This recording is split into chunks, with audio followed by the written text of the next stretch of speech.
You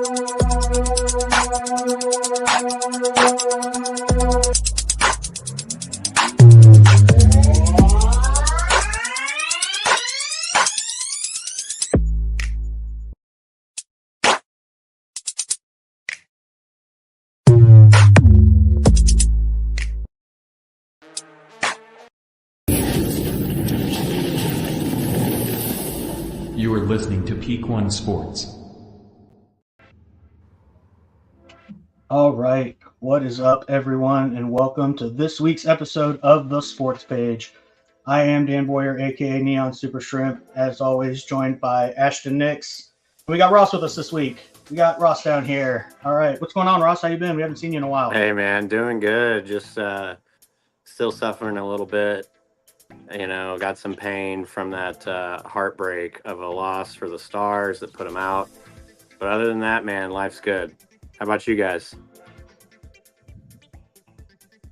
I am exhausted today, man. My dad came out here and helped me replace a section of my fence.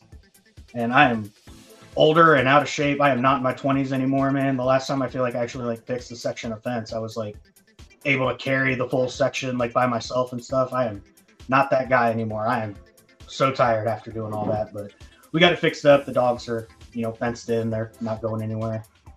Really, it was crazy too, because it created this gap into the neighbor's yard, and they got dogs too. Their dog's not quite as nice as our dogs, but yeah. But we got it fixed. We got it finished up. I actually need to do that whole side of the fence, but I'll probably just do it a section at a time and whatever. So Sounds like hard work. I mean, got to be done, right? Maintaining the house and taking care of all that stuff. The owner versus renter argument, really. Just how much maintenance are you willing to do on a home? Ashton, how's your week been? It's been long and tiring and stressful, but it's almost over. That's what this show means, is we made it over the hump. It's hump day. I mean, unless you work on weekends. I don't work on weekends. I do a lot of this stuff on weekends, but I don't consider this work at all. This is fun. I do a Saturday morning show that helps, shows me I'm in the weekend, and then I do this hump day show, which lets me know we're almost there. We're almost there to the weekend. Yeah, that Saturday show, the lead off, make sure and check that out. Drop us a like and follow. We got a bunch of shows going on and everything. We got Puck Off with Kenny. It's a little more fluid, his shows and everything. I expect they'll get around to previewing the finals getting ready to come up. Ross has got a show coming up. The Roscoe Fantasy Football Show should be probably kicking off in the next month or two? Yeah, we'll be starting in August, just in time to start prepping for those drafts that we know are so important. Nice. So I can't believe we're letting him do excited. this, because it's giving him a distinct advantage over us with all the research he's going to be doing when we play him in fantasy football. So that's true. Well, you could watch every week if you wanted. Maybe you'd learn something. I got way too much to do to watch our own shows. Come on, man. All right. Well, we got plenty of topics to talk about. Stars, like Ross kind of said. Got Mavs coming up. Preview that game 1 starting tomorrow. Little Rangers talk. Also talk a little bit about Caitlin Clark and the growing women's sports leagues and their popularity. But before we get into all that stuff, let's make sure we shout out those partners and sponsors we got. Ross, what do you use to get all your bets right, man? Well, the truth is, I never bet with my gut. I use Betalytics dashboards, which allow me to quickly identify the top graded best bets and the hottest trends. Betalytics uses AI machines to learn algorithms and create accurate game situations, player prop projections, and betting line evaluations, and even best bet recommendations. So if you use promo code PEAK1, you get 25% off when you sign up. Go to betalytics.com to start betting smarter. Hell yeah. All right. And right here in our very own, I guess we'll just call it Cleveland, the Johnson County area, but serving all of DFW, Owner trainer Korri Bennett has nearly 10 years experience helping your canine companions become the best versions of themselves. The Dapper Dog Academy provides personalized trainer programs tailored to fit your pup's unique personality and needs. Korri's committed to helping your best friend reach their full potential. Make sure to reach out to the Dapper Dog Academy and Korri Bennett and on Facebook and book your consultation today. Oh, I totally forgot to change that over. Boom. The Dapper Dog Academy. Actually been working with Ashton and his beautiful little man. I always forget. It's a golden, right? Golden retriever, yes. Yeah, Full he's a red good golden boy. retriever. At least that's what they told me. He looks exactly like one too. Yeah, he Getting might ready have a for little lesson number 2 here in a couple of days. Yeah.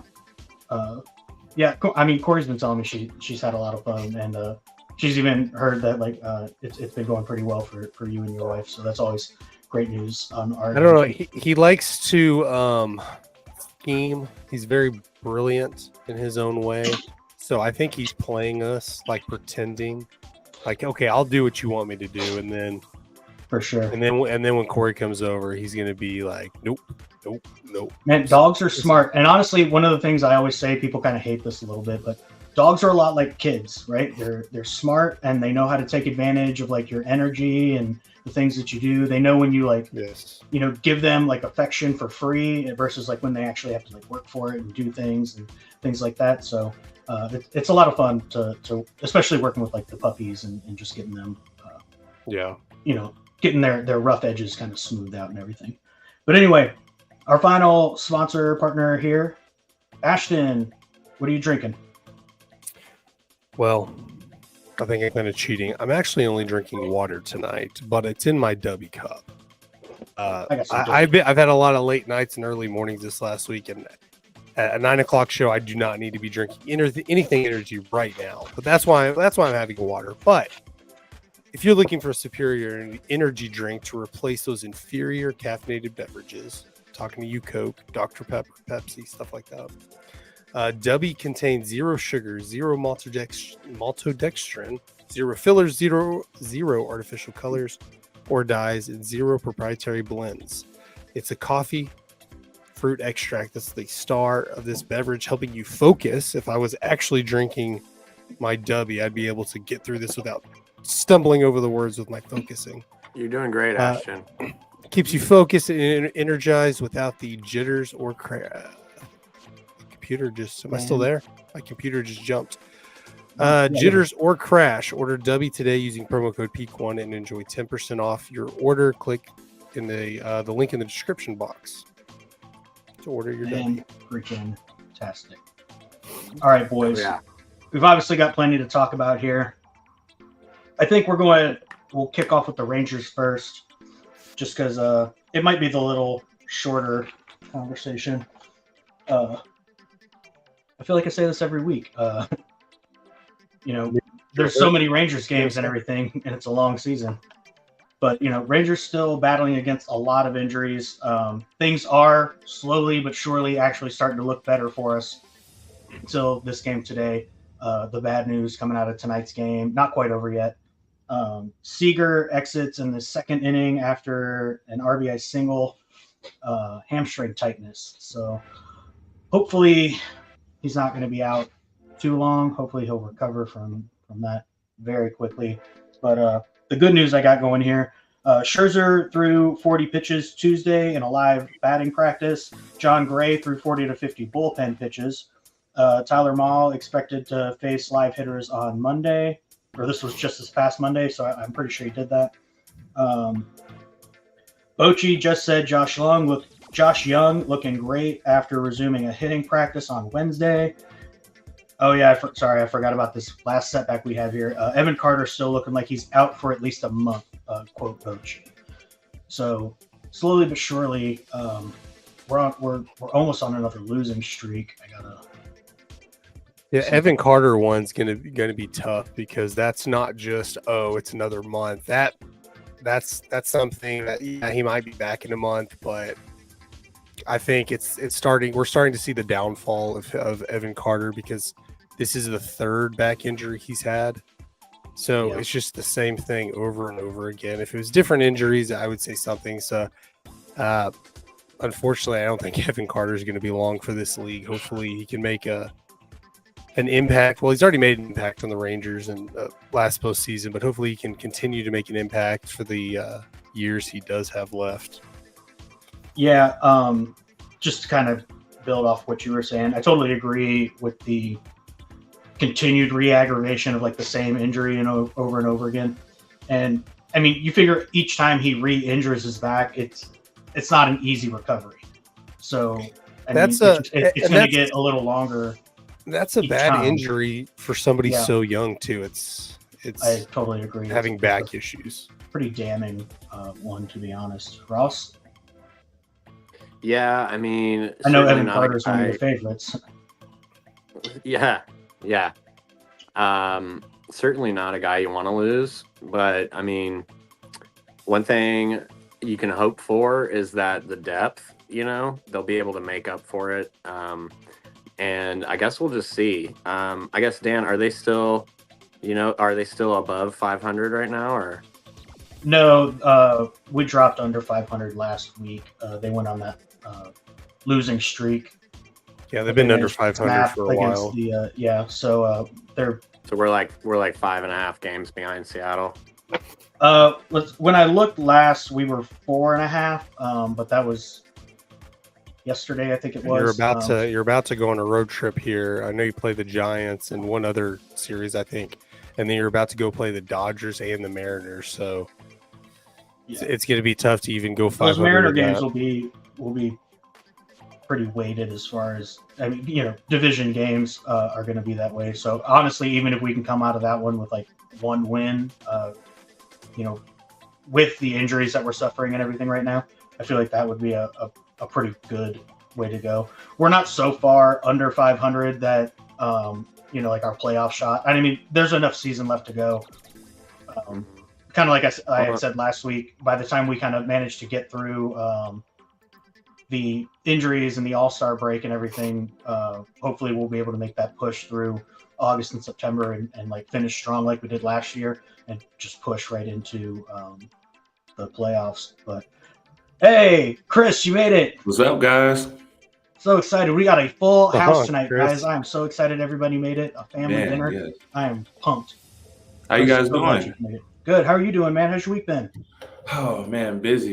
I love that Mavs jersey, by the way. Yeah, I had to wear, pregame. Yes. Just been busy, man. I'm planning to move back to Dallas at the end of the month. So, nice. All right. Nice. So I've been kind of just, trying to end the year strong, for the kids. And then, just planning my move, getting ready to come back in a few weeks. So definitely been busy. So, I'm trying to get on as much as I can, but it's good to see you guys. Yeah, man, we might be able to plan like an actual like in-person get together and like maybe play some of that new NCAA game coming out. That'd be a great time. We could smack each other around for a few hours, right? That'd be fun. Dan does the play option every other play, Chris. Just heads up. Oh, what happened? Oh, I was just messing around. I said Dan does the play option. Play option. I don't run the play option because I'm afraid of it. I've not since back when Ross and I used to play back in like 06, I think was probably the last one that we were playing real big. I did run the option a bunch back then. I used to love to like spread it out and then use the option to cut you underneath. Steve Sladen. I think like the last one that they made was like maybe 13 or something like that. But that was like the first year that they introduced the read option play where you're like in the shotgun formation and like that's you can one I couldn't do. You read the defensive end, and if he goes, you just take off as the QB. But if he stays, you hand it to the running back and go the other way. Yeah. That was like a glitch before it was cool. Yeah. No, I remember that one. I was very bad at it, so I never used the read option in that one. But I remember back in the day in high school, I used to do that. But that'd be a real good one. We've got some loose plans Ashton and I have been working on to play the NCAA game. In the 3 days you get to play before it comes out. So but for that we'll be doing some stuff.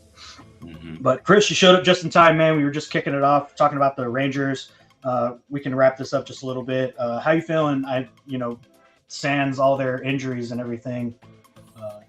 under Man, 500, but yeah, under 500. I feel like they're holding it together pretty well. They got a lot of pieces that are, obviously missing. But and is there any word on as far as Josh Young's return? I was trying to. Yeah, we were just saying Josh Young, according to Bochy, looks great.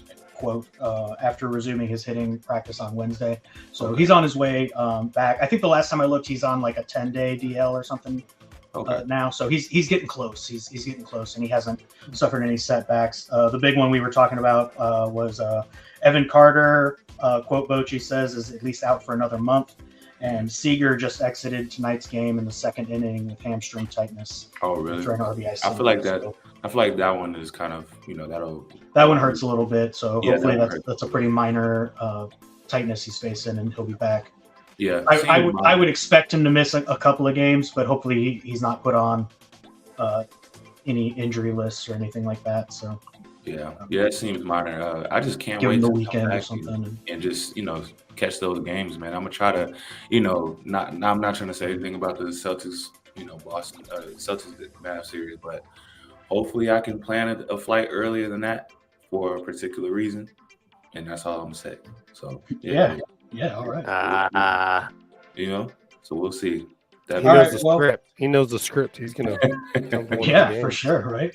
Got those plans. I love it. That's funny. All right. I'll let you boys pick here. What do you want to start with? You want to start Stars, or you want to go into the Mavs? Let's get it over with, and let's talk about the Stars. All right, let's talk about the Stars, and then we'll get the bad news out of the way, and then we'll move on to the good news. I like the way you think, Ross. Get the negative out of the way first. So unfortunately, the Stars just lost. They dropped Game 5 and Game 6. Actually, they dropped Game 4 as well, 3 in a row to the Edmonton Oilers. In their second Western Conference final loss, losing the Western Conference final for the second time. Man, tough one, especially with the news afterwards that Pavelski announced his retirement on Tuesday, yesterday. Man, that one hurt. I'll kick to Ross first. I feel like he's hurting the most here. He's got some things he want to get off his chest. What do you think, Ross? Yeah, you guys have like an hour or so. No, I'm just kidding. Dude, honestly, so it's heartbreaking to watch it. I mean, when they lost Game 4, you're like, okay, we can win another one. It'll be fine. When they lost Game 5, you're like, man. Statistically, that's a tough one to lose too. Yeah, I think I heard somewhere the team that goes up, with 3 wins, the first wins it 75% or 79% of the time. Yeah. So it's something that I knew it was going to be tough, but then when you watch it happen, it's just but then there's Joe Pavelski retiring, and you're like, man, what a great leader for the team. What a great experienced player. But those of us who know Dallas's roster, we could have maybe seen it coming. The guys played so much hockey, and it's been a long time. 10 years. Yeah, and I mean, all props, all respect to the guy, and I think he deserves it, and I wish him a happy retirement. And as for the Stars, I'm optimistic. I mean, there's nothing to. It does suck that lost, that the Stars lost, but there's nothing to be upset about in the future. I mean, we have an incredible lineup. Losing Pavelski does suck, but I mean, imagine what next year could be. We could be looking at, a dynasty coming from the Stars that, maybe they lost in the Final Four this year. Maybe they win it next year, man. We'll just have to kind of see how it goes as far as that. But man, it's heartbreaking. But it also is reassuring just knowing how far they went. We instantly, you've got a shot next year is all I'm saying. For sure. I mean, honestly, in any sport at the pro level, losing a player like Pavelski and the guy with like that level of leadership coming into a team it's always going to be a tough one to replace. Ashton? As far as Pavelski goes, it's anytime a player of that status retires, you're kind of upset. It comes right after the Stars loss, so it's kind of I mean, usually you want to wait a little bit for that, but it was tough because you saw that they could have won the cup. It wasn't far fetched. They should have at least beat Edmonton. They should have moved on, and I think they would have had a pretty good chance against Florida. Just the way they lost, they got down big early those last couple of games, and I know they kind of fought back and they played hard, but it's not the way you want to go out. It wasn't like epic games that they were barely losing. They just kind of didn't show up the first period of games. Was it games 5 and 6? The future, I mean, there's no reason the Stars can't make deep playoff runs for at least the next couple of years, if not longer. They have a lot of young talent. I mean, we'll see how long they can retain that talent, but at least for next year and the year after, it'd be a disappointment if they're not, making these deep playoff runs in the future. For sure. I mean, they're a talented team. We've got plenty of young talent. I think there's no reason to be down on this Stars team necessarily. Chris, you got thoughts? Really, just from a Dallas fan standpoint, it was just very tough to see. I watched the Stars come playoff time, and I'm not as in depth with the roster as far as everybody else, but I'm just a Dallas sports fan, and they go up 2-1, and you're like, okay, you got the Mavs over here doing it, the Rangers, just won it. We're gonna have that sort of that kind of almost like a Boston type thing when they did it back in the day, but it was tough to see them. Like Ashton said, they were getting down, big early, and to drop 3 straight, like that, especially when last year you were in the Western Conference Finals. This year, you're pretty much favored going forward. I feel like if they get through this series, I feel like they have a pretty good chance of winning the cup, and that's. It's kind of just tough whenever, teams kind of just unravel it before your eyes, especially your home team. So, but, I don't really see why they can't do it next year, as far as getting over that hump. I feel like this is kind of maybe their time to take those hits and, just move forward. This is the hump that, those championship teams get over. I feel like this is one of those moments. Yeah, for sure. I mean, I totally agree too. I'm pretty optimistic about the team going forward. Like I said, losing Pavelski and the leadership. But to be completely honest, I think that he's instilled some great things in the younger guys on the team and everything. And the potential for these guys is still sky high. I would love to see him make another run at it. I would even love for this to turn into a Jordan's first NBA Finals win. He lost 2 before he won. He won that first one in 91. So I'd love to see it. I feel bad in the sense that I definitely wish that we could have gotten one for Pavelski, before he left. 18 years is definitely a long time, especially to be playing hockey. I mean, it's so combative out there. Such a high speed, high contact sport and everything. So mad respect to the guy for such an incredible career and everything, but it is disappointing in the sense that when the Stars got knocked out of the Western Conference Finals last year, I feel like the conversation was very similar. It was, this team is great, they have great potential, let's get this going again next year. And I think everybody really had the confidence in the Stars going into this Western Conference Final that we were going to take this one home. Unfortunately, and man, it felt so good being up 2-1 on Edmonton going into Game 4, and then kind of like what Ashton was saying. Honestly, it felt like through those last 3 games, it felt like the Stars were not coming out hot enough in those first periods, and they were caught on their heels. Edmonton managed to score 2 goals in those first periods and stuff, and now the Stars have to play catch up. And I got mad props for Skinner because the man was a wall in Game 6. I mean, the Stars were absolutely pounding the goal with shots, and he stood tall for a full 3 periods and everything. Only gave up the 1 goal, I think, in the third. But I mean, I was really hopeful that the Stars were at least going to take it to a Game 7. I was feeling more confident if we could have gotten to a Game 7 we probably would have pulled it Yeah, off. one thing that really stood out to me, especially in the last 3 games, I mean, you saw it in the beginning of the series too, but the penalty kill for Edmonton was insane. I mean, you're talking about the Dallas Stars that during the regular season were like #1 on the power play goals. Like they were incredible.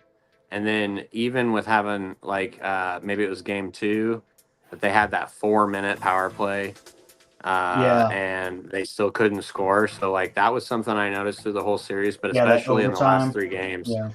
Yeah, especially in the last 3 games, dude, the penalty kill was nuts for Edmonton. And then, you know, like you said, dude, that goalie was awesome. Yeah, really, really stand up, man. I mean, honestly, that's the guy you almost need to come through for you the most in hockey. It's like if they can pound the goal, but your goalie stands tall and just brick walls them that whole game. I mean, it's the name of the game, right? So, Yeah. congrats to Edmonton. The fun fact, I guess, for this finals coming up, being that the Edmonton Oilers and the Florida Panthers, located in Miami, are 2,540 miles apart. It is the furthest distance between 2 NHL Finals opponents or Stanley Cup Finals opponents ever. So they had to do some special scheduling between the series when they change locations. I think they get like an extra day off or something to spread that out. But to be honest, they're also competing with the NBA Finals. I have an idea, but games not really going, but not stacking up. Featuring the Mavericks and the Celtics. We can go ahead and into this. Chris, I know you got some mad thoughts about this. We talked about it a couple of weeks ago. It was just you and me on that show. But we were pretty optimistic about the Mavs coming through in the Western Conference Finals. And I think we were both saying that we figured we would be playing the Celtics in this finals. So how you feeling? Man, I'm trying to stay kind of like even keel.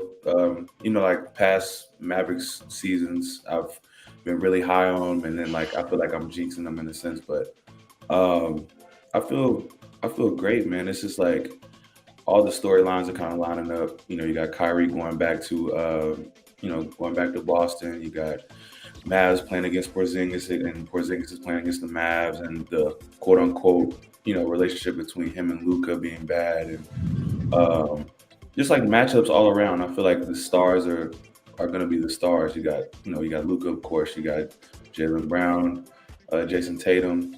It's just a lot of storylines, a lot of just things that I'm just really looking forward to. It's kind of it's not as polarizing as the Mavs Heat series, I feel like, because they had the Heatles and things like that. But this is just like you got the young stars. I feel like whoever comes out of this between Tatum and Luka will be considered the best player in the world. I feel like to the public. So I personally already feel like Luka is, but it's gonna be great, man.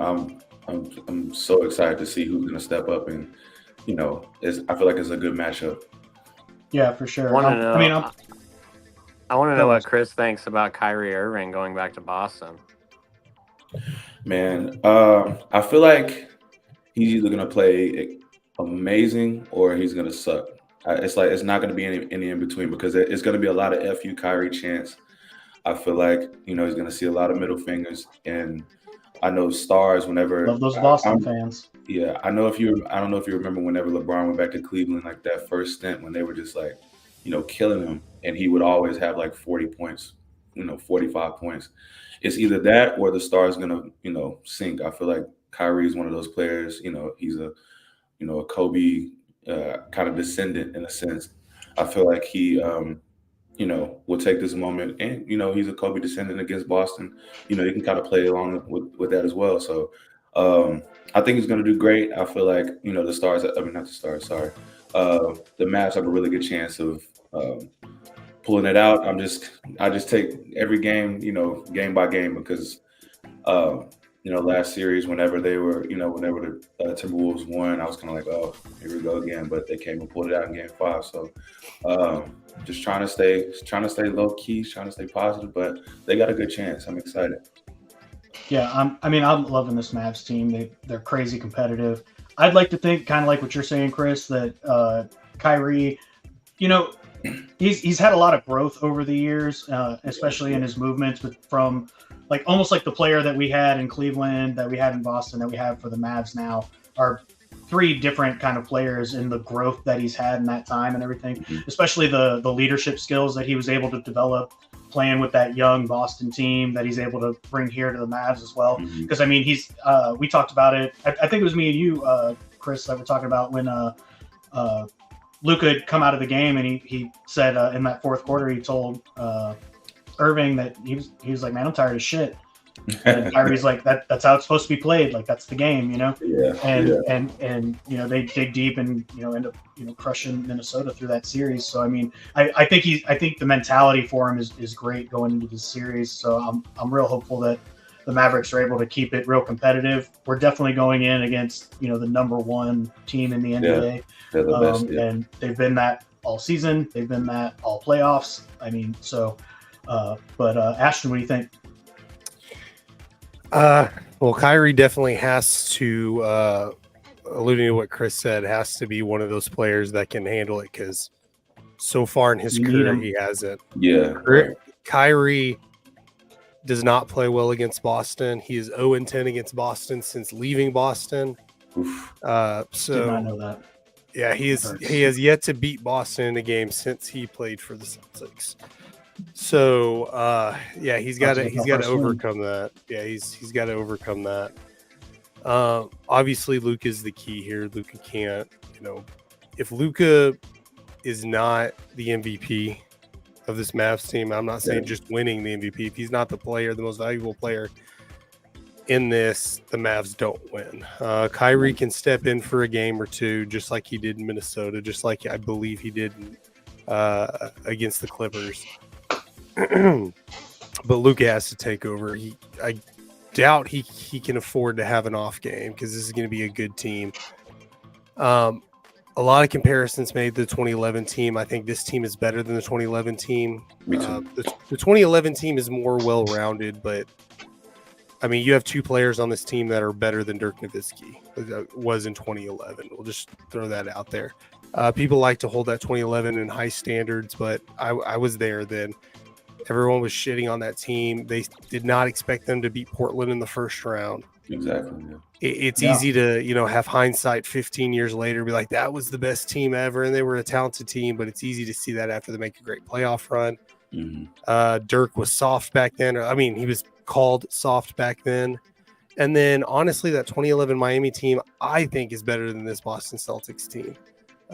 Again, using hindsight, you can say, well, they weren't complete yet. LeBron struggled. Yeah, you can say that after the fact, after you've had 10 years to look at it, after LeBron finally wins his first ring and then wins a few more. But going into that series, lots of people said the Mavericks will be lucky to make it to a Game 5 back in 2011. And they won in 6. And we see, who was it? Dumb Sports Takes at Boston in 5. I don't agree unless somebody gets hurt. I think this is going to be, and I think Stephen A. Smith alluded to it as well, that this is the best finals matchup we've had in a decade. If you go back a few rounds, it doesn't look like the Mavericks are that good. But I mean, Luka's barely made it past the first round of the playoffs. They made it to the Western Conference Final 2 years ago. That's it. He's lost in the first round every other time he's played in the playoffs. Different Luka. I mean, we're talking about in the Western Conference Finals, Luka's bad game was 28 points, like 12 rebounds and 10 assists. It was a 28-point triple-double, and that was a bad game for Luka. He's had time to heal. You really haven't seen prime Luka. Even when he goes off and scores 35 points, you're like, that's it. That's not it. He's been hurt. He has that sprained knee. I mean, he's still not going to be 100%, but he's had time to heal. He's had time to rest.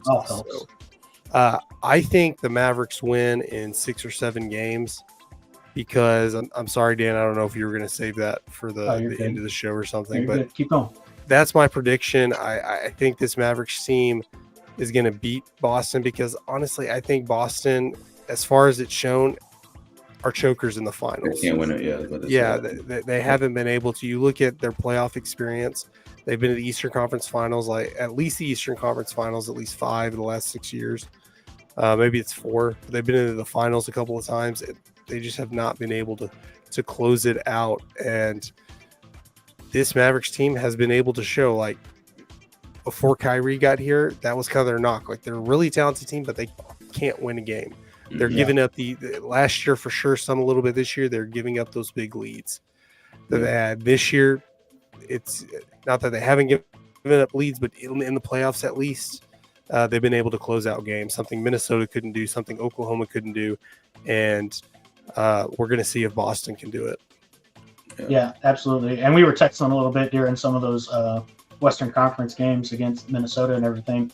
And I was saying, like, because there were a few games where the Mavs kind of started off real slow.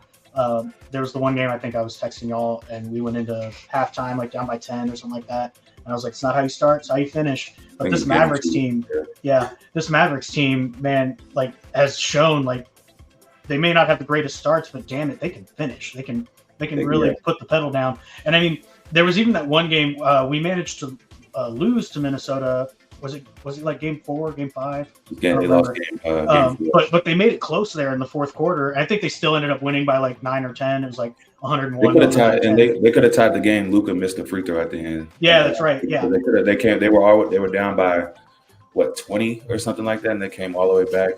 And you know, going back to kind of what Ashley was saying, like, Luka has to be the MVP.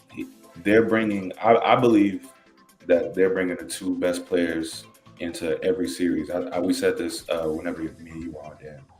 Every series they have the 2 best players. I feel like Luka and Kyrie are better than Tatum and Brown. And it's just like they're the best closers in the league so far, like, well, this year. And you know, I feel like, you know, Kyrie has that clutch label ever since that shot in 2016.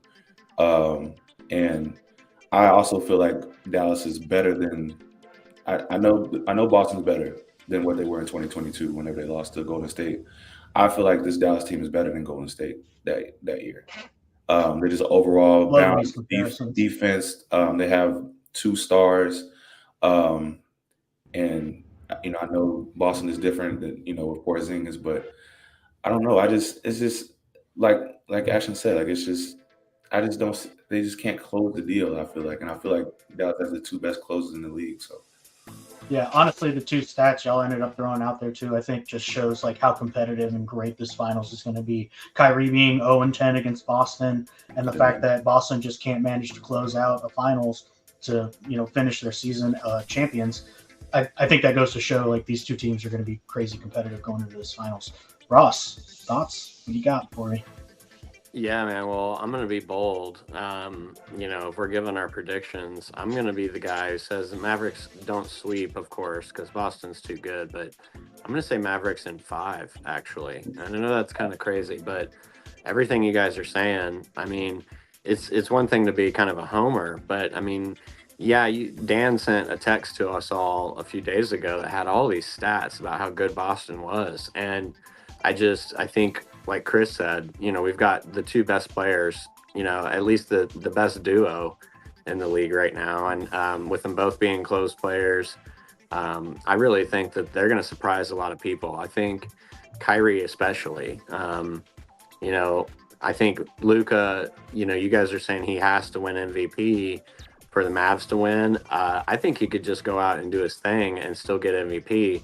And I think he'd get that over Kyrie because of the rebounds and the assists.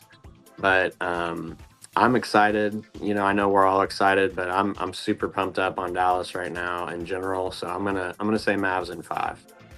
Yeah, I actually have it written here too. Luka's first in points, averaging 33.9, and second in assists with 9.8 per game through the playoffs right now. So these are just playoff stats.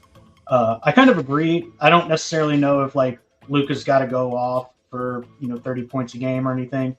And like what Chris is saying, I love the Kyrie Luka combo. They're the 2 best players when they step out on the court. I was about to say field.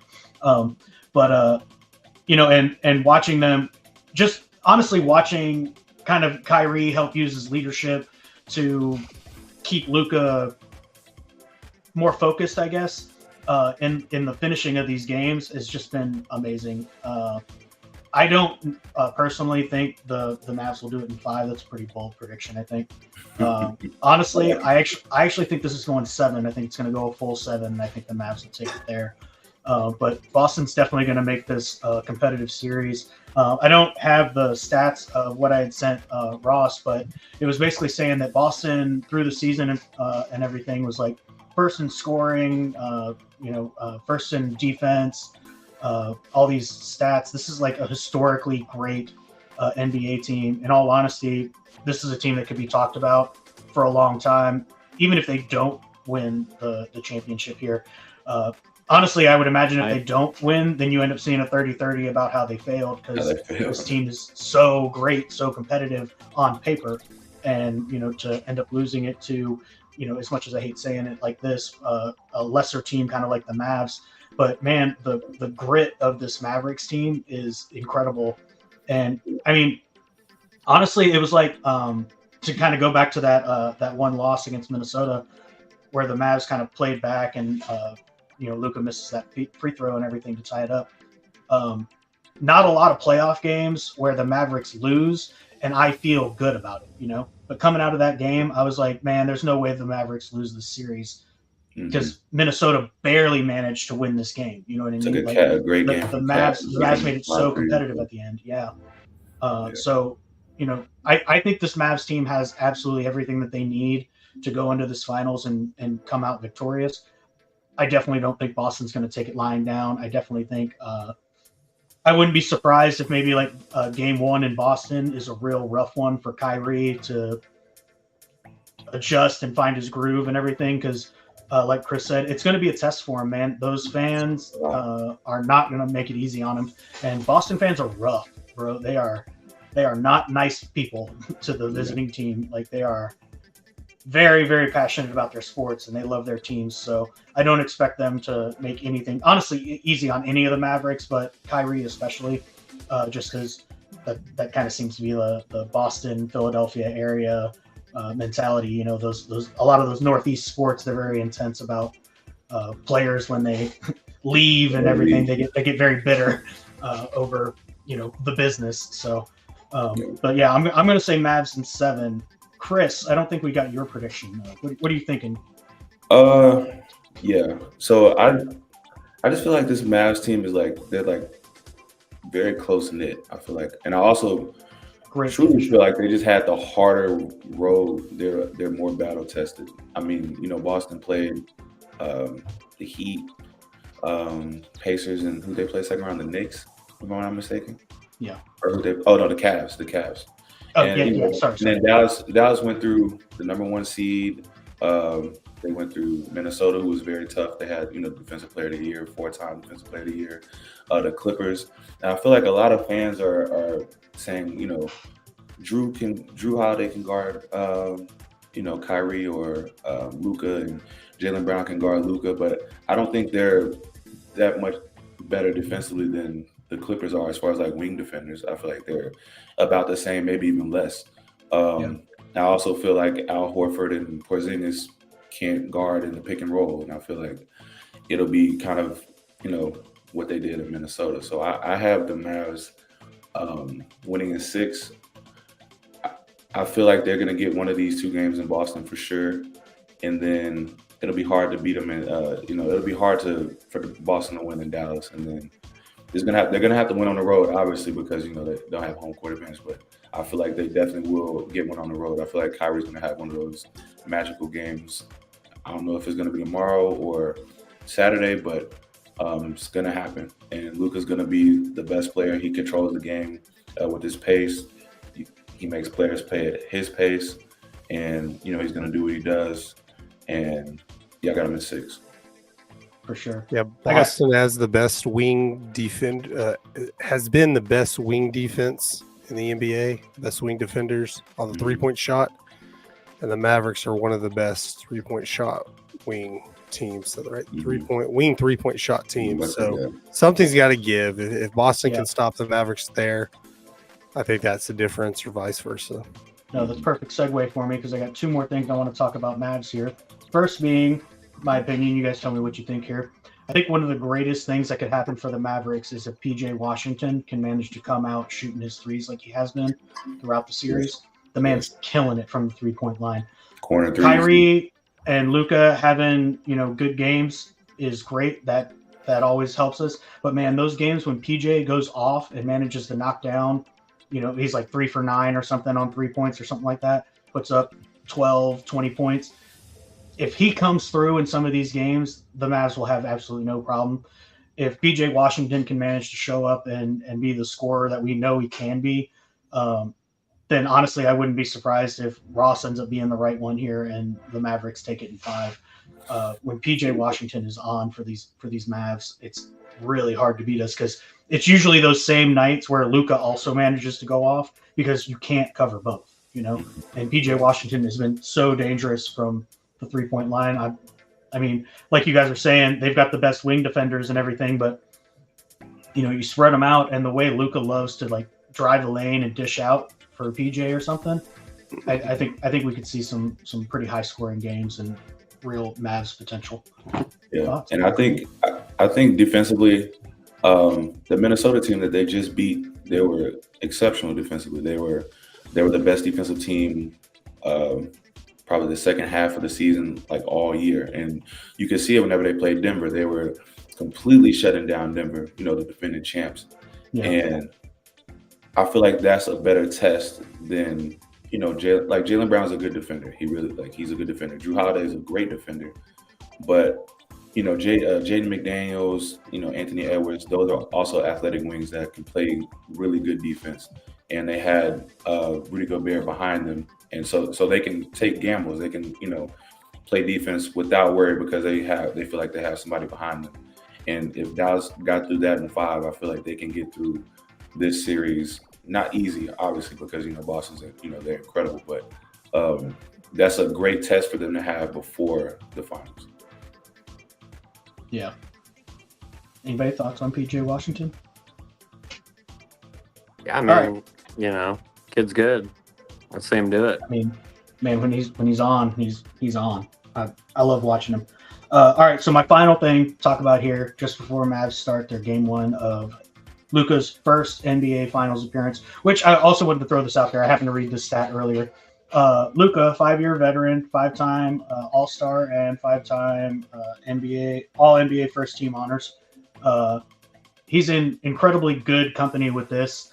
I can't exactly remember all 5, but among them was Karl Malone, Charles Barkley, Jordan, who were, 5-time or more All-Stars before their first NBA Finals appearance.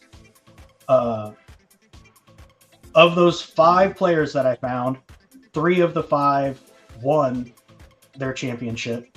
And of those 3 that won, only 1 of them went to Game 7. The other 2 were 4-0 and 4-1. So in pretty good company here to come home with a but the other two, Malone and Barkley, never won a championship too. So he's either going to win this one or never going to win. You saw that article. Yeah, it's just one or the other. Yeah. Yeah. So I mean, tough because honestly, I said the same thing. I was like, man, one of these is Barkley and Malone. Those are tough names to go up against Stan. But here's the thing too, I want to throw out. Barkley's loss was to Jordan, and so was Malone's. Yeah. Yeah, and so I mean that's kind of the asterisk here. How are you going to beat Jordan in his prime? Mm-hmm. So maybe Luka's the Jordan here. Luka might be the Jordan. Yeah, so he might that be. would be amazing. Looking forward to the stats you just brought up. The ones who didn't win every single finals was against Jordan. So yeah, a good point. See? So Luke, that's good for Luka. He's not playing Jordan here. He's not playing Jordan unless it's not the 10-day. Unless he is a Jordan, but yeah, he's still not playing. I mean, I would argue in this scenario he would be the Jordan. So yeah, I think so too. He's broken everything as far as like youngest to do this, youngest to do that. As far and Jordan was like it was LeBron. It was like Jordan also was to all the playoff records, points, and like he has all those records. So he might be this era's Jordan, and he's a Jordan brand athlete. So yeah. All right. So the final thing I want to talk about, thoughts on the fact that the Mavs through their season at the end of last year, suffered a $750,000 fine in order to secure their not top 10 pick that they would end up losing to the Knicks, and end up getting the number 12 pick, which they used to draft Lively. Worth it? Totally. Yeah. For $750,000 and a rookie contract to make it to the finals the next season? Yeah. I mean, I think it was worth the price of admission. I'm glad he's working too. So that. When I first saw him, towards the end of the season, I was like, man, he reminds me of Tyson Chandler. And then whenever they played in the playoffs, and just his, getting bored, the way he dunks the ball, and to see him working with Tyson Chandler in the at practice and things like that is it makes sense. And that's the right person to bring in for it, because Tyson Chandler, Dirk was amazing that 2011 run, but I feel like Tyson Chandler probably was one of the main reasons, just the toughness he brought, the defense, the catching the lobs from Jason Kidd, and that was a great $750K as well. Right? It was funny. So the pick was top 10 protected, so they could only keep the pick if it was top 10. And even then, it was still up to the lottery. So they were projected to get the 10th pick. They got the 10th pick, and Mark Cuban goes and trades it for the 12th pick. So he says, it has to be a top 10 pick, but I'm going to trade it anyways. And then they were able to draft Lively. Hindsight's 2020, but it definitely, the Mavericks would not be. The Mavericks arguably wouldn't be in the playoffs at all, if they don't make this. I don't know, because they end up making the midseason trade to get Gafford and PJ Washington, which is why I think they're over the top now. And who knows if they're in a position where the Mavericks want to go up and give up assets to get Gafford and PJ Washington if you don't already have Lively and you don't have a team you think is really close. Because, I mean, let's face it, Dwight Powell being your starting center for the last few years just did not work. And even even when Lively was hurt and had to come out of the game and miss game 4, Dwight Powell, I love Dwight Powell, but when he came in the game, I was like, oh, all right. I was like, okay, we're gonna lose again for sure, because Dwight Powell minutes they're very unwatchable for me.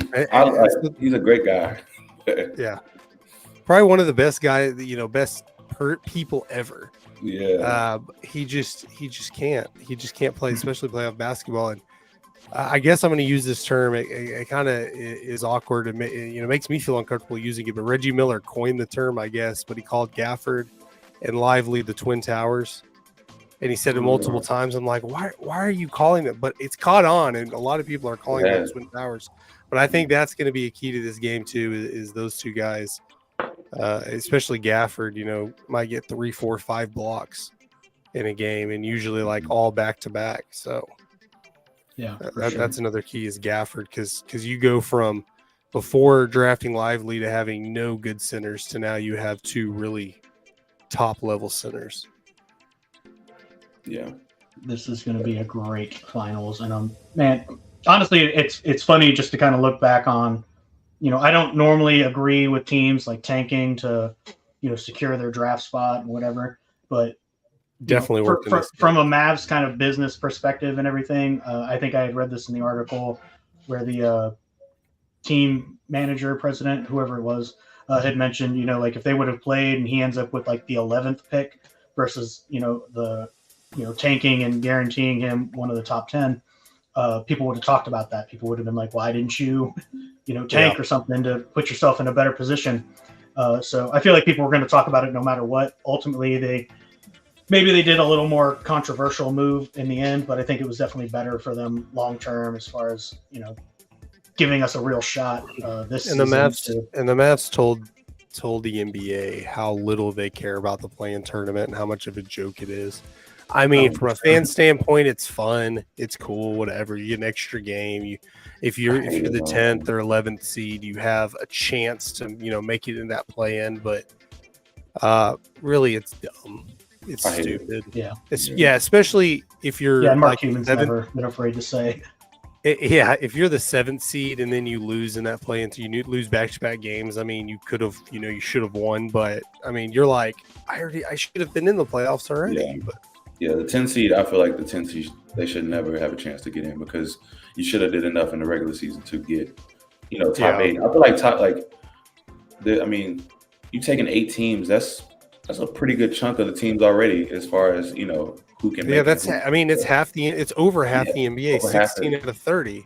Yeah, so it's like if you can't be in the top half, then that's really on you at that point.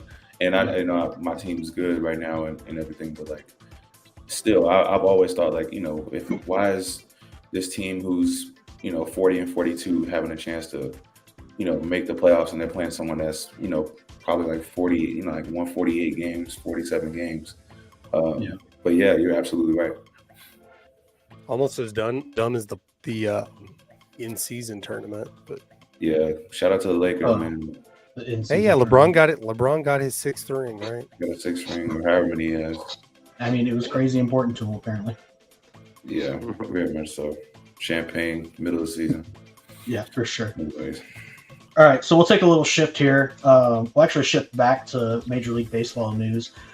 Coming out from Major League Baseball just a few days ago, Shohei Ohtani was officially cleared after a guilty plea from Mizuhara in the betting scandal. But the irony here being that 5 other MLB affiliate players have actually just been handed betting suspensions. But it's 4 minor league players received 1-year suspensions for betting on major league games. All have wagered less than $1,000. 2 of those 4 players had actually previously played in Major League Baseball, as well as Marcano is the big one here. Marcano has been hit with a lifetime ban after an investigation showed that he placed 387 bets, more than $150,000 through the 22-23 seasons. That one I'm probably more on board with, given the lifetime ban to Marcano. The big thing about this is he's the first active player in Major League Baseball to receive a lifetime ban since 1924. New York Baseball Giants outfielder Jimmy O'Connell received a lifetime ban for betting on games as well. Pete Rose was a manager in '89 when the investigation concluded he was betting on red games while he was managing the team.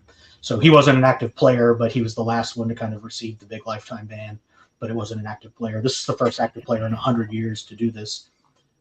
Personally, I'm torn between the minor league players and Marcano, the major league player, facing his lifetime ban. Anybody want to kick this off with a few thoughts? Yeah. My main thing is on Marcano. I read somewhere that he won less than 5% of the bets he placed. Clearly wasn't using Betalytics, but right. I digress. No, it's so dumb. Like, I don't know if this has been a bigger issue, or it's just coming to light now. But when you walk into a clubhouse, I think minor league too, but I know for sure major league, that's the one sign you see. That's the rule. That's the rule you have to follow. Is just don't bet on baseball. You can bet on any other sport. Just don't bet on baseball for obvious reasons. Because you have an inside hand. Like, if you bet on your own team, or against your own team, you can actually change the outcome. But you have an inside track to knowledge that other people don't. And the sports world is always going to protect Vegas. If you have an advantage over Vegas, and really advantage over all of us schmucks who don't, just don't bet on baseball. Like, you are so addicted that you have to bet on a game, I don't feel like I have a gambling addiction, but we do, throughout the year, there's all kinds of stuff I gamble on, whether it's fantasy football, March Madness. I'm sure they all do that. Right. Just don't bet on baseball. This is the dumbest thing. Like, I have no sympathy for any baseball player who gets banned, who gets suspended, whatever, for betting on baseball, because that's literally the one thing they drive into you. It's probably like day one orientation. Don't bet on baseball. Just don't do it. And I don't know. I have yet to hear from a player or somebody say something like, here's my good reason why I did it or whatever. And a lot of those minor league guys, like, they're putting their future, at risk. And Marconi did too. I mean, taking away your future finances for obviously something that hasn't worked for you because you're losing most of your bets. Yeah, that's all I have to say on it. Chris, Ross, thoughts? It's just stupid. Honestly, it's just like, like Ashton was saying, like, just why? Like all the things you can bet on. Why risk your future? Why risk that? Yeah, if you're a degenerate gambler, gamble on football. Go to a casino. There's esports you can play, like bet on. It's like so many things you can bet on. It's just like, why bet on your, your sport, especially because you have the inside, intel on, pretty much, game plans, like how you're gonna hit, things like that. So it's like, I don't know, like Ashton said it all. Like he just said everything perfectly as far as like how I was feeling. Like it's just, I don't have no sympathy for someone that would do something like that. Yeah, I get that. Yeah, I did it, man. I think what upsets me the most is like you guys have mentioned, it's not like these guys really needed to bet at all. But if you're gonna bet on anything, that's basically just like breaking the rules because you can, to try to get away with it.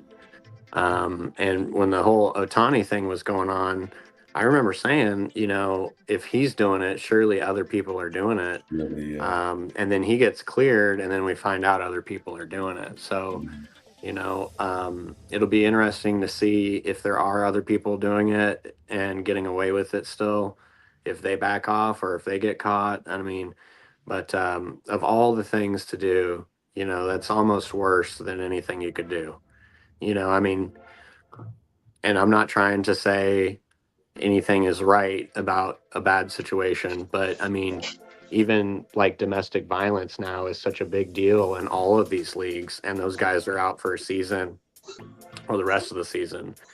But betting on baseball, like you said, has to be a day one thing. Like, this is the cardinal sin. You can't do it, or you'll be out forever. And now he's going to have to live with that.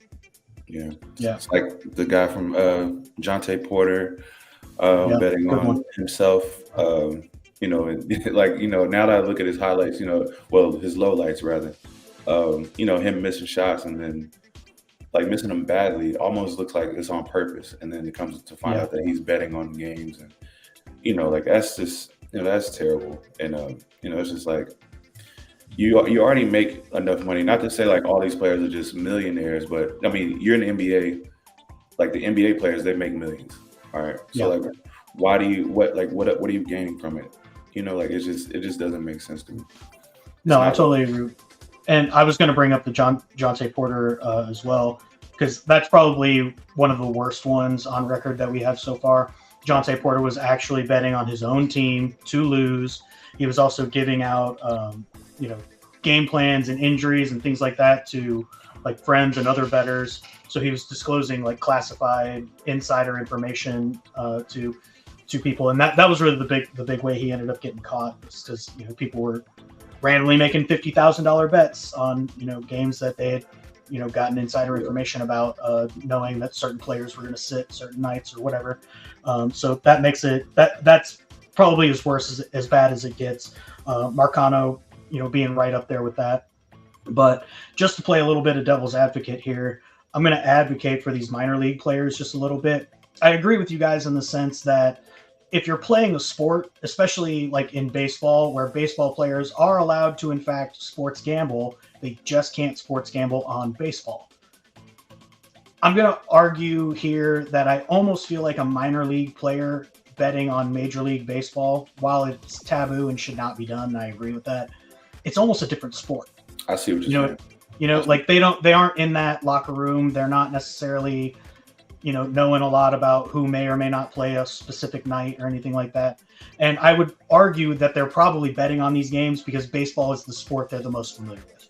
And so stat tracking and things like that is a little bit easier for them because they're familiar with the game. All that being said, I don't agree with it. I think you guys are right in the sense that there's literally, you can literally bet on anything. You know what I mean? Like, you can bet on the coin flip of the Super Bowl. You can literally bet on anything in these games. You can bet on the tip-off. You can, for NBA games, there's so many things to bet on. Horse racing. The NBA and NHL playoffs have been going on all month. Bet on something else, man. If you're just a degenerate gambler and that's how you want to spend your money, I'm also going to argue that minor league players don't have the same kind of money that we're talking about with major league players or NBA pros and that kind of thing. These guys are getting paid squat. They're riding buses, to games and things like that. Grind is, the minor league grind is definitely So I can understand a little more of them like doing more gambling and that kind of thing, I guess, in the hopes of like making more money. But again, can't gamble on yourself. And if you're a minor league player, kind of bouncing off of what Ashton said, why risk your major league career by gambling on baseball? There's so many other things that you can gamble on. Take a weekend, go to Vegas, play the slots, play some poker, whatever, hit the roulette table. There's a million things that you could do. Sports gambling and just general gambling that would not hurt your future. So I definitely agree in that sense. I feel a little worse for the guys in the minor leagues. At least they're only facing 1 year suspensions and not lifetime bans. And hopefully they'll make better just choices in the future and whatever. But those are the only ones I actually feel bad for. Guys like Jonte Porter and Marcano, actively betting on themselves, their teams, their major league sport. Not okay, not cool. Just do better. All right, I got one last topic for us to talk about here, and then we'll close it out for the week. Female sports popularity growth. For the last week or so, there's been a lot of news about Caitlin Clark in the WNBA, her strength as a player, and as well as can we call it hazing? Bullying? that she's been facing from veteran players in the league. I just kind of wanted to touch on this for a little bit and see what you guys thought. Ashton and I were talking just a little bit about, rookies face this often in major league sports, just kind of that, welcome to the NBA, welcome to the NFL type moment for a lot of players. What do you guys think? Okay, so I think most people are on the side of what it's kind of proving my point. What was the player's name? That Charlie Carter. Okay. Kennedy. Kennedy. Yeah, Kennedy. Sorry. That just proves my point. But no problem with it. I have no problem with her running into her. They do the exact same thing in the NBA. That's what you do. You have a big time rookie. I think they do it in most sports. They do it in college football. You have a big time freshman, a big time rookie come in. That stuff's going to happen. They're going to size you up. It is what it is. Yeah. But with that being said, I had never heard of this girl before she did that to Caitlin Clark. So really, she's it seems like she's doing a lot of this for attention more than anything, because she's trying to say that, oh yeah, everyone's not watching because Caitlin Clark. I mean, it is what it is, and it's okay that's what brought, the NBA wasn't very popular till Magic and Bird came through. Michael Jordan elevated it even more. This is just what happens. Caitlin Clark came through. I don't know if it's a political thing, a race thing, or I don't know why it's controversial, but it's helping. Angel Reese is even helping too. Like I look at that as, I hope that's a rivalry, just like Magic and Bird through their careers in the WNBA. I hope neither of them flame out. I hope that's a good rivalry.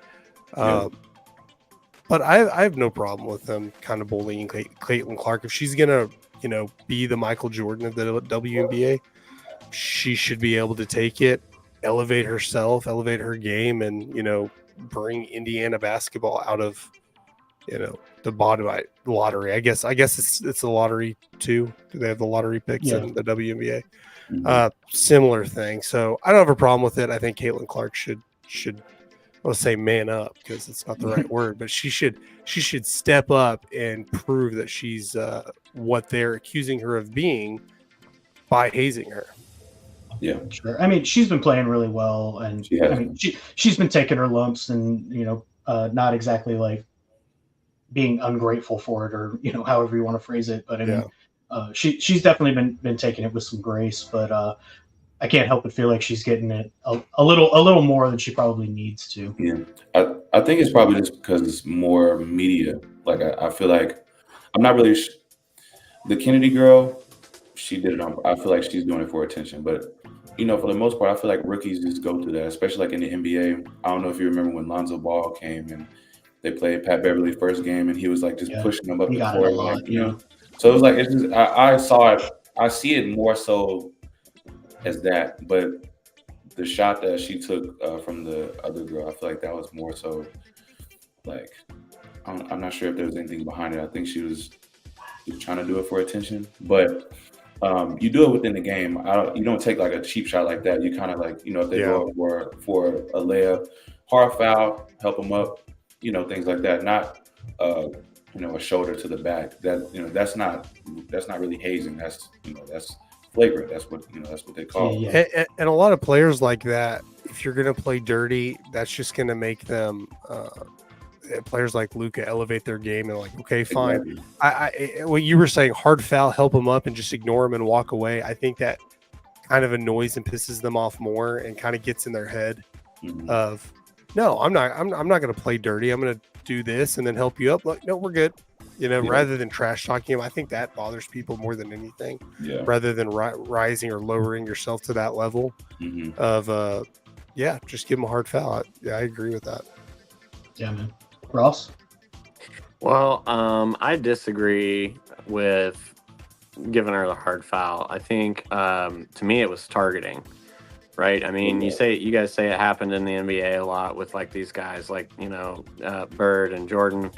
And that's kind of who we're talking about here. I mean, she did break all the college scoring records, both men and women's. Right. So like she is really good. Now, I could see them kind of going after her a little bit, but I would still ask I would still want that to be respectful. And like Chris mentioned, the flagrant, like they ended up going back, like the officials went back and looked at it and they're like, no, we are going to hit her with the flagrant and give her the fine. And it was. Now, this late, Kennedy Carter's history actually in the WNBA, I saw very briefly, and I apologize, I don't remember the exact teams, but like she got drafted and then got kicked off the team that she got drafted by for conduct unbecoming of the team because she got in a fight with a teammate. Then she gets traded to another team, and the same thing happens like 3 months later. She gets kicked off the team for conduct detrimental to the team. She goes to play in Slovenia for 1 year, plays there, and then comes back, and then this year she does this, flagrant. So it's kind of in her history. It's not so much as saying, oh, it's just every player and, the good players all get this. I think there's kind of some habits there that probably need to be looked at. And so I'm glad that she got the flagrant. But I'm on Caitlin Clark's side. I think, being young and coming into the game and even, being called the best at anything is hard these days because the first thing it does is put a huge target on your back. So I agree. I think she has to come up. But one thing I've noticed from all the clips I've seen in the interviews when they ask her about it, it's not like she's trying, she's crying about it. She just kind of is like, hey, it was a surprise, like that it happened. And I think she is owning up. And I think, like we say, she can't really man up, but I think she's, standing up to it, and I think she's going to overcome. And ultimately, I think you're all right. Like she is bringing some more light to the sport, even if it is just the media talking about it for a few weeks. It's a big name. I agree with Dan. I think I'd like to see that become kind of a rivalry, between the two of them, and maybe that can help viewership. And who knows where we'll be talking about the WNBA in 10 years. That's true. Yeah, no, for sure. And honestly, I probably agree more with Ross. I understand what you guys are saying, Chris, Ashton, as far as, I'm on board with like professional players, veteran players, like testing rookies, especially rookies that come in that are such high profile, like Caitlin Clark. Like Ross just said, she's the Division I best scorer in basketball, period, men and women's. She's, she just won her national championship and everything. She's got a lot of clout following her, and social media and the internet and everything have helped bring her to the forefront and help put a lot of attention on her and everything. And I'm sure that there are plenty of veteran players in the league that didn't necessarily get the same kind of like uplifting college career that she had, the high profileness of it on their way into the WNBA. I'm sure plenty of them had to cut their teeth in very different ways than Caitlin Clark had to do on their way into the WNBA. And I can appreciate, like taking it to them and testing them and everything. This particular situation with Kennedy Carter, however, feels just honestly, I'll like Chris said, like I can't think of a better word, flagrant, This was on an inbound pass before the ball was even inbounded, and she hip checked this girl to the floor, Yeah. And then on top of that, you're going to say in the post game interview, you're like, "Oh, this is just how I play. Like I'm a physical player. Like it's not anything personal. I'm just being physical." And it's like, this isn't your highlight reel, and the ball wasn't even on the court. She wouldn't do that to. I don't think she would have done that to like Diana Taurasi or right. You see what I'm saying? Like it's just like it just seemed targeted, and it was just. Right. Very flagrant, and it was just unnecessary. But yeah. Yeah, and Kennedy Carter even mentioned like a lot of people are seeing this and coming at it after only seeing like that particular play and highlight or low light, whatever you want to call it, and not even watching like the whole game. And it's like, if you were playing this physically throughout the whole game and throughout all games, we would have been talking about it long before you took Caitlin Clark to the ground. And one of the big things that I personally think, I guess, in this type of situation is it feels like you oftentimes, both in sports and kind of in life, you have these older generation of people, the veterans and the people kind of ahead of the rookies that, I don't know, feel jealous or something in the sense that, these new players coming in didn't go through the same trials and tribulations that they had to go through. And instead of kind of trying to uplift them and lift them up and help them through those tough rookie and sophomore seasons, they've got their heel on their throat and they're, making them fight for it, And while I can appreciate that, like even Kobe made his rookie players in practice, like get extra physical with him, and he drew like the best possible player out of everyone he ever played against or with because he did that. And I can appreciate that. What Kennedy Carter and some of these other players have been doing to Caitlin Clark just feels over the top. And I'd like to think that with all of the attention and everything that, honestly, I'm a little bit on, I think it's funny that Angel Reese was like, like Caitlin Clark's not the only reason WNBA is possible. It's me too, And honestly, I think it's funny, but I agree with her. There's been this influx in this rookie class into the WNBA that's brought a lot of popularity to watching these games. Caitlin Clark's not the only reason, but the WNBA should probably do something to help protect the popularity and health of these players in this league. You've never been more popular. You've never been selling more tickets. And ultimately, players like Kennedy Carter, I think, need to recognize the fact that players like Angel Reese and Caitlin Carter are coming into the league and bringing in this extra popularity and selling these extra tickets and these extra jerseys and all this stuff, like means more money for everybody, more sponsorships, more better player contracts for these players. I guess it frustrates me in the sense that instead of seeing a player like Kennedy Carter or any other veteran player in the WNBA, I'd like to see them like lift these rookies up a little bit, still play physical, still draw the best game out of them and everything, but understand that like these players are the future and they're only going to make the league better from here on out. And if somebody ends up blowing out a knee because you're a little jealous of the attention that they get, that doesn't help anybody. It's true. That's a good point. So just my final thoughts, I guess, on the whole Caitlin Clark thing going on. I honestly love watching her play. I think she's very talented. She's very entertaining to watch.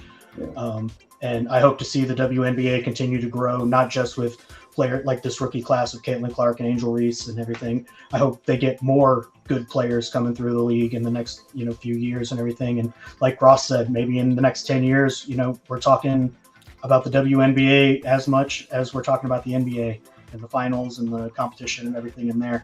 So get ready. But they've got to protect their money makers. You know, Mhm.